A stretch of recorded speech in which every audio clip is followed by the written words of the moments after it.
ಕೂತ್ಕೊಳ್ಳಿ ಸರ್. ಇರ್ಲಿ, ಪರವಾಗಿಲ್ಲ. ಶೂಟಿಂಗ್ ಮಾಡೋ ನೆಪದಲ್ಲಿ ಮ್ಯೂಸಿಯಂನಲ್ಲಿದ್ದ ಕೋಟ್ಯಾಂತರ ರೂಪಾಯಿ ಬೆಲೆ ಬಾಳೋ ವಜ್ರನ ಅಪಹರಿಸಿದಾರಲ್ಲ, ಆ ವಿಷಯದ ಬಗ್ಗೆ ಡೀಟೇಲ್ಸ್ ಬೇಕಿತ್ತು. ಆ ದಿನ ನೀವು ಅಲ್ಲಿ ಇರ್ಲಿಲ್ವಾ? ಇದ್ದೆ ಸರ್. ಸರ್ಕಾರ ನಿಷೇಧಿಸಿರೋ ಕೆಲವು ಜಾಗದಲ್ಲಿ ಪರ್ಮಿಷನ್ ಕೊಡಬಾರ್ದು ಅಂತ ನಿಮ್ಗೆ ಗೊತ್ತು ತಾನೆ? ಅದು ಗೊತ್ತಿದ್ದು ಶೂಟಿಂಗ್ ಹೇಗೆ ಪರ್ಮಿಷನ್ ಕೊಟ್ರಿ? ಪರ್ಮಿಷನ್ ಲೆಟರ್ ತೋರ್ಸೋದಲ್ಲ ಸರ್, ಅದಕ್ಕೆ. ಪರ್ಮಿಷನ್ ಲೆಟ್ರು ಸರಿ ಇದೆಯೋ ಡೂಪ್ಲಿಕೇಟೋ ಒರಿಜಿನಲ್ ಅಂತ ನೋಡೋಷ್ಟು ತಾಳ್ಮೆನೋ ನಿಮ್ಗಿರ್ಲಿಲ್ವಾ? ಅದು ಇರ್ಲಿ ಬಿಡಿ. ಅವರು ಹೇಗಿದ್ರು ಅಂತ ಆದ್ರೂ ಸ್ವಲ್ಪ ಹೇಳ್ತೀರಾ? ನಾನ್ ನೋಡ್ಲಿಲ್ಲ ಸರ್. ಯಾಕೆ? ನನ್ನ ಹತ್ರ ಪರ್ಮಿಷನ್ ತಗೊಂಬಂದು ತೋರಿಸಿದ್ದು ಅವರಲ್ಲ ಸರ್, ಡೈರೆಕ್ಟರ್ ರೋಹನ್. ಪ್ರೊಡ್ಯೂಸರ್ ಯಾರು ಅಂತ ಕೇಳಿದಕ್ಕೆ ನಾನೇ ಅಂತ ಹೇಳಿದ್ರು. ಶೂಟಿಂಗ್ ನಲ್ಲಿ ಗಲಾಟೆ ಆಯ್ತು.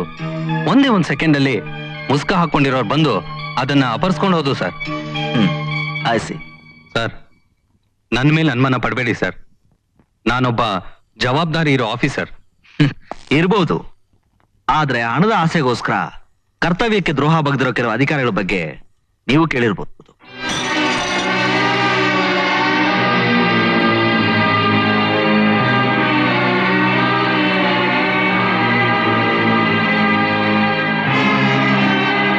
ಕೈ ಜಾರಿ ಬಿದ್ದೋಯ್ತು, ಬೇರೆ ತರ್ತೀನಿ. ಇರ್ಲಿ ಬಿಡಿ ಮಿಸ್ಟರ್ ನಾರಾಯಣ್, ನಾನು ಬರ್ತೀನಿ.